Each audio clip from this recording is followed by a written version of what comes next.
আসসালামু আলাইকুম। Recipe by beauty চ্যানেলে আপনাদেরকে স্বাগত জানাই। প্রতিদিনের মতো আজকে আবারও চলে আসলাম একটা রেসিপি নিয়ে। আজ আপনাদেরকে বেগুন, আলু আর ডিম দিয়ে খুবই সুন্দর একটা রেসিপি শেয়ার করব।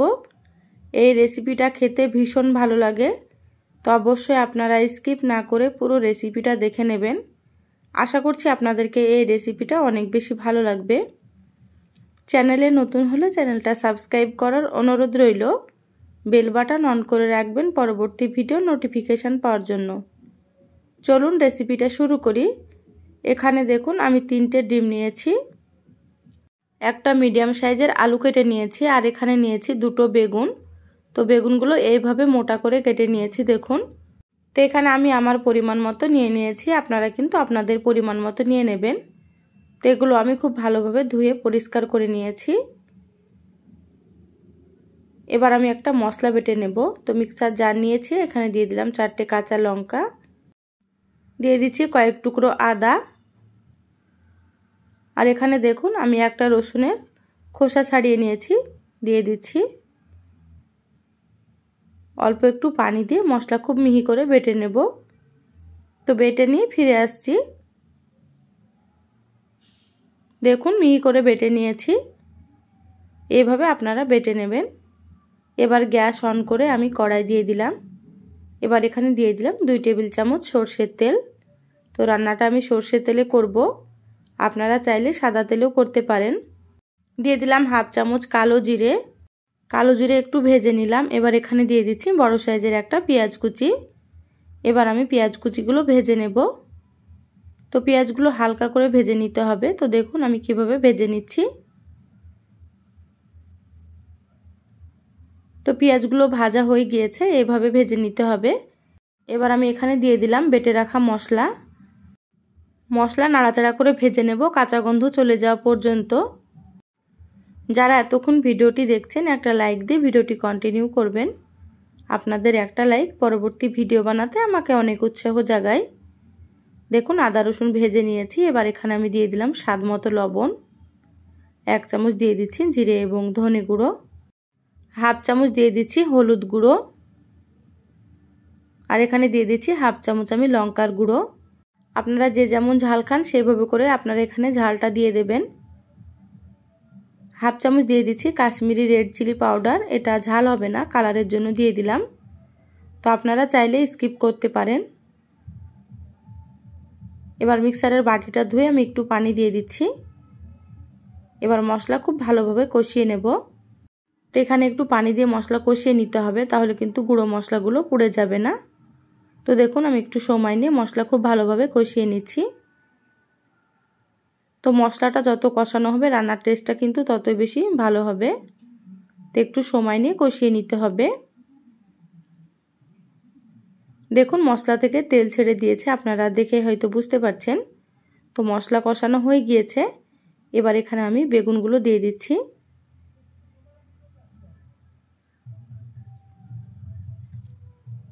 এবার এখানে আমি আলুগুলোও দিয়ে দিচ্ছি।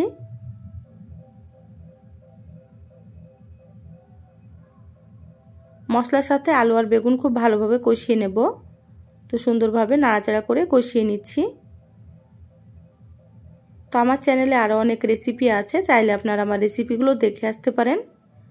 কিছু রেসিপির লিংক আমি আই বাটনে দিয়ে দেবো, আপনারা সেখান থেকেও দেখে নেবেন। দেখবেন আমার রেসিপিগুলো আপনাদেরকে ভালো লাগবে। আর ভালো লাগলে লাইক শেয়ার কমেন্ট করতে ভুলবেন না। অল্প পরিমাণে আমি একটু পানি দিয়ে দিলাম, পানি দিয়ে খুব ভালোভাবে কষিয়ে নিচ্ছি। তো এভাবে একটু পানি দিয়ে কষিয়ে নিতে হবে, মশলাটা না হলে কড়াইয়ে লেগে যাচ্ছে। তো সেই জন্য এখানে অল্প একটু আমি পানি দিয়ে দিলাম। এবার ঢাকা দিয়ে খুব ভালোভাবে কষিয়ে নেব। তো মাঝে মাঝে ঢাকাটা খুলে নাড়াচাড়া করব আর এটা ভালোভাবে কষিয়ে নেব। তো দেখুন ঢাকাটা খুলে নিচ্ছি, আবার একটু নাড়াচাড়া করে নেব। এভাবে একটু সময় নিয়ে কষিয়ে নিতে হবে। আবারও ঢাকা দিয়ে দিচ্ছি। এইভাবে রান্না করলে কিন্তু খেতে অনেক বেশি ভালো লাগবে। তো আপনারা এইভাবে একবার রান্না করে খেয়ে দেখবেন। দেখুন ঢাকাটা খুলে নিলাম, খুব ভালোভাবে কষানো হয়ে গিয়েছে আর কালারটাও খুব সুন্দর হয়েছে দেখুন। তো এখানে 5 থেকে 6 মিনিট আমি খুব ভালোভাবে কষিয়ে নিলাম। তো তো বেগুনগুলো প্রায় সেদ্ধ হয়ে এসেছে। এবার আমি এখানে দিয়ে দিচ্ছি 1 কাপ পরিমাণে পানি, যাতে করে আলু আর বেগুনগুলো খুব ভালোভাবে সেদ্ধ হয়ে যায়। তো খুব বেশি ঝোল রাখবো না, সেজন্য আমি এখানে 1 কাপ পানি দিয়ে দিলাম। আপনারা যদি একটু ঝোল পছন্দ করেন তাহলে আরও হাফ কাপ পানি বাড়িয়ে দিতে পারেন। তো খুব ভালোভাবে নাড়াচাড়া করে নিলাম। এবার এখানে দিয়ে দিচ্ছি হাফ চামচ গরম মশলার গুঁড়ো। গরম মশলার গুঁড়োটা দিলে কিন্তু টেস্টটা আরও বেশি ভালো আসবে। তো মশলাটা একটু নাড়াচাড়া করে মিশিয়ে নিচ্ছি।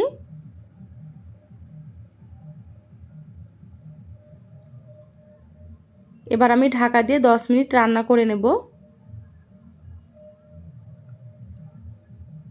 তো 5 মিনিট পর আমি ঢাকাটা খুলে নিচ্ছি। আবার একটু ভালোভাবে নাড়াচাড়া করে নেব।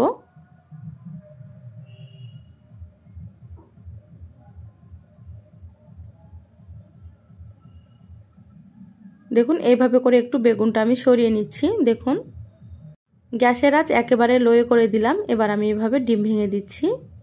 তো গ্যাসের আঁচ একেবারে লোয়ে রাখতে হবে।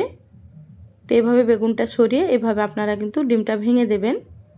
আর এখন গ্যাসের আঁচ বাড়ানো যাবে না। তো এভাবে করে আমি 3টে ডিমই দিয়ে দিচ্ছি। যারা এখনও আমার চ্যানেলটা সাবস্ক্রাইব করেননি প্লিজ চ্যানেলটা সাবস্ক্রাইব করে আমার চ্যানেলের সাথেই থাকবেন। বেল বাটন অন করে রাখবেন, তাতে করে আমি যখনই ভিডিও আপলোড করব আপনারা সবার আগে নোটিফিকেশান পেয়ে যাবেন। যারা সাবস্ক্রাইব করে সাথে আছেন তাদেরকে অসংখ্য ধন্যবাদ। তো ঢাকা দিয়ে দিলাম। তো গ্যাসের আঁচ একেবারে লোয়ে রেখে ঢাকা দিয়ে দিতে হবে। তো 5 মিনিটের জন্য আমি ঢাকা দিয়ে দিলাম। ফিরে আসছি 5 মিনিট পর। দেখুন 5 মিনিট পর আমি ঢাকাটা খুলে নিয়েছি। দেখুন ডিমগুলো খুব সুন্দরভাবে সেদ্ধ হয়ে গিয়েছে। বুঝতেই পারছেন আপনারা, এইভাবে হালকা হাতে একটু নাড়াচাড়া করে নিতে হবে। তো খুব বেশি নাড়াচাড়া করা যাবে না, নাহলে ডিমগুলো ভেঙে যেতে পারে। তো এইভাবে হালকা হাতে নাড়াচাড়া করে নিতে হবে।